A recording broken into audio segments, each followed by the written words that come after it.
So now that we've gone over partial derivatives and how to use them, let's apply it to an exact equation.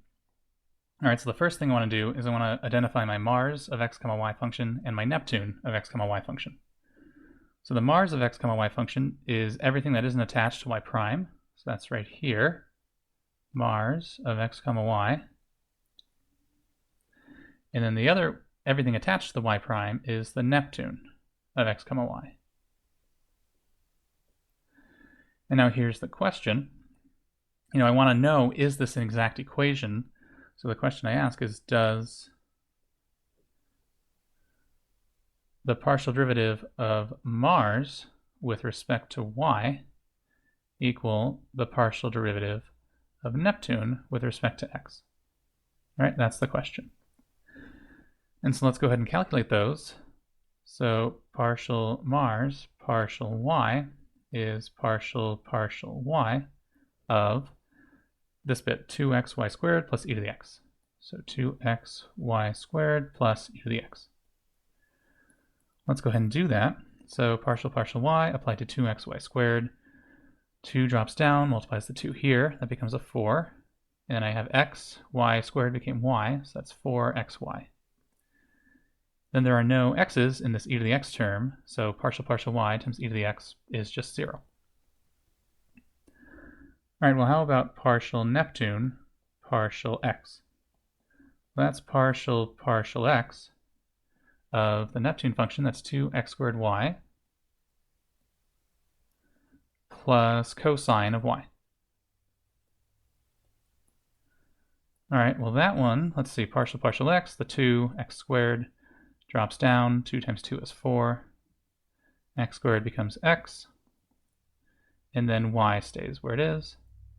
And then partial x applied to cosine y is just 0 because there are no x's in cosine y. Right, so the answer is yes. Partial Mars, partial y equals partial Neptune, partial x, and f of x, y exists. All right, so now how do we find this capital F of x, y? That's going to go back to kind of that diamond I had drawn before. So let's say f of x, y at the top here equals c.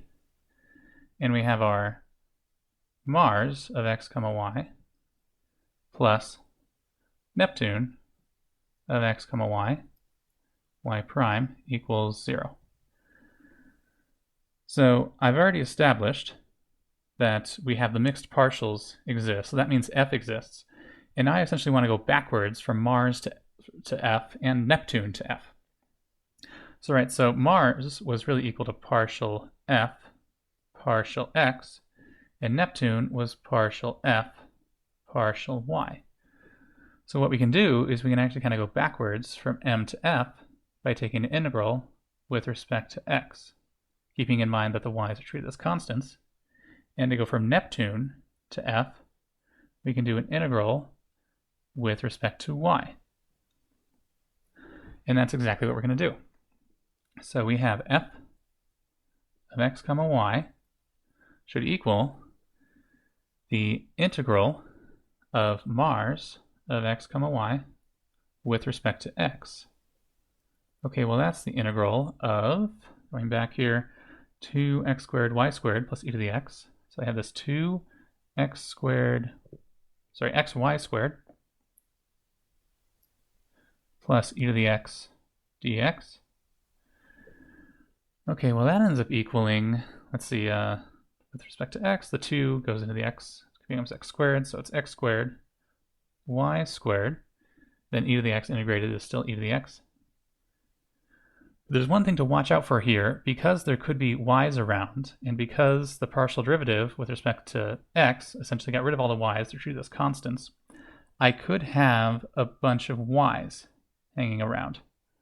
Right? If I took the partial derivative with respect to x of this function, I would get my 2xy squared from the x squared y squared.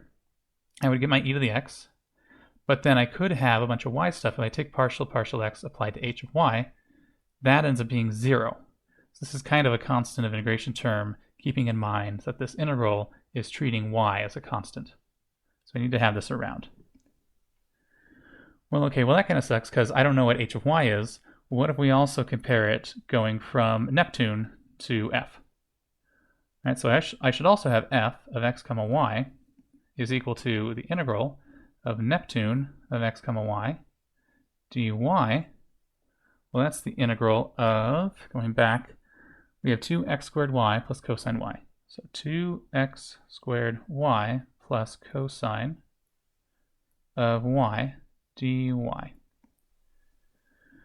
and doing that fairly quickly, because it's with respect to y, the x squared stays the same, y, and the 2y will become y squared, so we get x squared, y squared.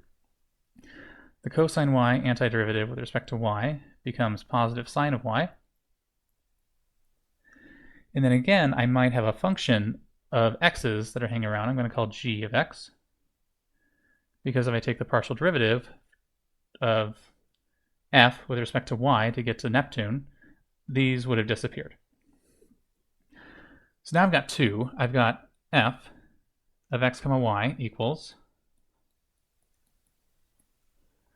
x squared y squared plus e to the x plus h of y, and the other thing that has to agree is x squared y squared plus sine of y plus g of x. So they both have an x squared y squared term, so I'm going to put that in. And then I have this sine of y, but I also have this h of y, so I can put those together. So I'm going to have a plus sine y. Then I also have this g of x and this e to the x. So it looks like g of x is equal to e to the x to get these to agree. So I'm going to say plus e to the x. And then to complete it all, I'll have my equals c.